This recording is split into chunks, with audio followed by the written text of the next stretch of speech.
All right, hello, my fellow stock market jobbers. Thank you for tuning in. I'm going to take a quick look at the markets before we go watch UConn kick Arkansas's ass. I mean, it is February 23 of the year 23. So I went to UConn, so I'm kind of into the NCAA tournament. But you're probably like, you know what, Mark? I don't really care about that. All right, and I get it. I agree. So let's talk about markets. All right, I got 5 charts here, and every one of them teaches a lesson. One is this is a resistance level, the $11 level on Carnival. Now, notice how when we get to resistance, we get these quick sell-offs, right? Get up to $11, sell off down to below 9, which might not sound a lot, but that's more than 10%.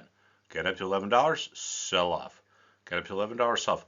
Why does this happen? Well, resistance is a large concentration or group of investors that are looking to sell at or close to the same price, right? Now, when the stock, in this case, stock, it could be, an ETF, whatever, but in this case, we're just going to go for stocks, Carnival, gets close to that level, some of these investors who want to sell start to kind of get really antsy. They start to think like, wow, the price isn't going up anymore. Maybe there are other sellers in the market. Maybe there are other sellers who are ready to come into the market. So they start to get worried. And they start to think, well, you know what? I want to sell 11, but if there's someone else who is willing to sell Carnival at a lower price than I am, the buyers are going to go to them. So the sellers decide to reduce their prices. They might say, you know what? All right, whatever. I'm not going to sell at 11. I'm going to sell at 10.90. And then someone sees that and they're like, all right, well, you know what? This person's going to sell at 10.90. I don't want to go to them. I don't want to miss it. I'm going to go to 10.80 and so forth and so on. And you get this snowball effect. It's so important to realize that 98% of looking at charts is understanding psychology. And that's what we really talk about a lot at stockmarketjobber.com. So please, please, please sign up, subscribe to our YouTube channel. I know our marketing people want us to, but I want you to because I want you to learn, right? I want you to learn. There's so much misconception out there. There's so much fiction out there. There's so much scammers out there. As the stock market jobber, what I want to do is teach you how to learn for yourself. This is not a trading mill. This is not a place where we promise like, oh, you invest $1, you're going to make $1 million. This is a place where if you really want to learn how to trade, I'm going to do the best that I can to help teach you. So psychology, anxious sellers, anxious sellers, anxious sellers, anxious sellers. Here, what happens? We get the level that was resistance turns into support. How does that happen? Well, some of these anxious sellers start to regret their decision to sell when the price goes higher. And they tell themselves, you know what? I made a mistake. If I can buy my shares back at the same price I sold them at, I'm going to. So if you have enough of these remorseful sellers placing buy orders at a level that was resistance, the level converts into support. And once again, we see support converts into resistance. Why would support convert into resistance? This is buyer's remorse. There are people who bought here, they regret doing so when the price goes lower, and they tell themselves, I'm going to sell, but I want to get out without losing any money. So they place their sell orders at the same level they had their buy orders. So seller's remorse can turn resistance into support. Buyer's remorse can turn support into resistance. When we look at a chart, we are looking at an illustration of human psychology. And if you really want to understand what technical analysis is, you have to understand that. If not, you're just wasting your time. You're just guessing.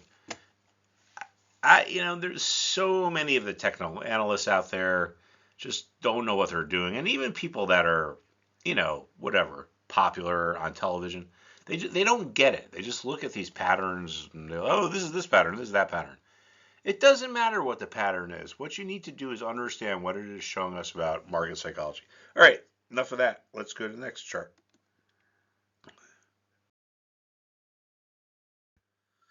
The advanced micro devices. Support becomes resistance. Coinbase. Oh, yes, this has been in the news. Now look at this. Resistance, resistance. Once again, we see that levels that were resistance can retain their importance for a while. Now here's a basic fundamental of markets. Stock. I'm going to just say stock because that's kind of my background, but it has to do with any market. crypto, bonds, real estate, regardless. Overbought markets that get to resistance tend to sell off. We've seen that with Coinbase. Forget about the news. It would have happened anyway, in my opinion. What does overbought mean? Well, the vast majority of time, a market is or a stock is trading within what is their historical or typical trading range. If it gets above that, we call that overbought. Why is that important? Well, because overbought conditions draw sellers into the market because they're going to expect a reversion to the mean, right? Overbought markets are going to attract buyers into the market because they're going to be expecting a reversion to the mean, which means it goes up. So anyway, down here we have the RSI, which is a relative strength indicator. It's a very simple, basic momentum indicator, which I think is great. It's pretty much one of the few things um I have like 3 or 4 indicators to look at, and one of them is this. It's simple, it's basic, it's easy. But if this blue line gets above the red line, well, it indicates overbought conditions. It indicates that from a psychological perspective, the buyers have gone too crazy. They're throwing in the towel. And they're like, I'm going to buy it at whatever price I get. Overbought gets to resistance, we sell off. Markets that are overbought that get to resistance tend to sell off. What is resistance? It's a large group of investors who are trying to sell around the same level. If you have a large group of investors trying to sell and you have overbought conditions which are bringing sellers into the market, guess what? They start undercutting each other and you gotta move lower. Now, Coinbase, I don't know what happened today. I made this morning and now the market's closed. I'm getting ready to watch the UConn game, NCAA. But overbought markets, right, above its normal range, that's going to bring sellers into the market or momentum traders into the market because they're going to be expecting a reversion to the mean. You have a large group of sellers that wants to sell around 83. So basically the sellers flood the market. And what happens? Well, the price goes lower. Overbought markets that get to resistance tend to sell off. Oversold markets that get into support tend to rally or bounce. Right there, I just gave you something that you can base your whole trading career on.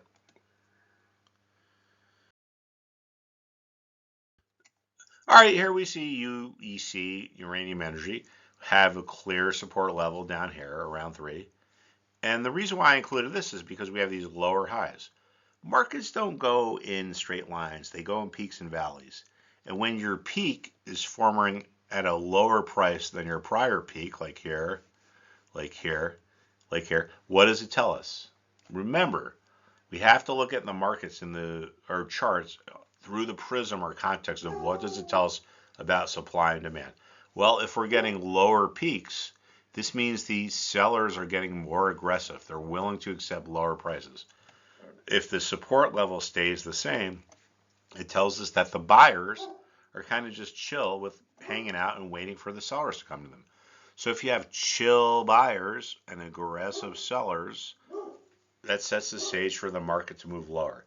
It doesn't matter what security it is, what market it is. Aggressive sellers can place in buyers, sets the stage for the market to move lower. I don't really pay attention to too many patterns, but I think these ascending and descending triangle patterns are worth paying attention to. And it's easy to understand. Once again, it's like, what does this tell us about supply and demand? Well, as time is passing, the sellers are getting more aggressive.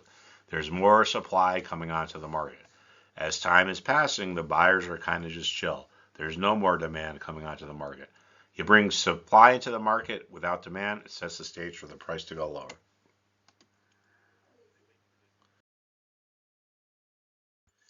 All right, now this is the last thing I'm going to talk about tonight, but this is kind of really important. This is our interest rates. Now, notice that this is inverted, okay? Instead of it being lowest to highest, it's actually, instead of being at lowest to highest from here, it's lowest to highest from here. Well, this is a chart of what the bonds are doing. Most of the time, 99% of the time, bond traders look at the interest rates, but interest rates are inverse to bonds. So this is a chart of the 10-year bond. Now, we've run up into this resistance level. You know, bond buyers bought it up to here. All of a sudden, the sellers came out of the woodwork. It's the same principles. And we're not getting through it here. So if bond sellers start to take advantage of this like super aggressive move, and they come into the market and they start to knock the bonds down, well, what's that going to do? That's going to cause interest rates to go higher. And if interest rates go higher, then that's going to be negative for the market, and it's a good chance that puts, maybe causes a reversal in stocks. All right, everyone, I've spoken for too long. Let's go Yukon, and I will see you soon, hopefully.